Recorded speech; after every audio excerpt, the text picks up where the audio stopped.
నా శివుడి అనుమతి లేనిదే ఆ యముడైనా కన్నెత్తి చూడను. నువ్వు చూస్తావా? అమాయకుల ప్రాణాలు తీస్తావా?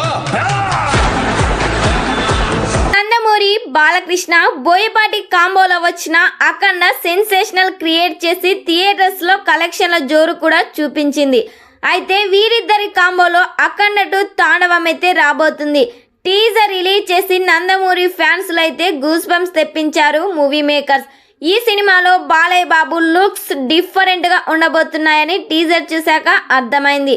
హీరోయిన్ గా సంయుక్త మీనన్, సెకండ్ హీరోయిన్ గా విజయశాంతి గారిని తీసుకోబోతున్నారు. ఎస్ఎస్ తమన్ ఈ సినిమాకి సంగీతం అందిస్తున్నారు. అయితే ఈ సినిమా నుండి మరో సాంగ్ అయితే రిలీజ్ చేసే ప్లాన్ చేస్తున్నారు. బోయపాటి ఈ సినిమాకు 300 కోట్ల బడ్జెట్ అయితే పెడుతున్నారు. మరి ఈ సినిమా థియేటర్స్ లో రిలీజ్ అయితే 1000 కోట్లు కలెక్ట్ చేస్తుందో లేదో కామెంట్ చేయండి.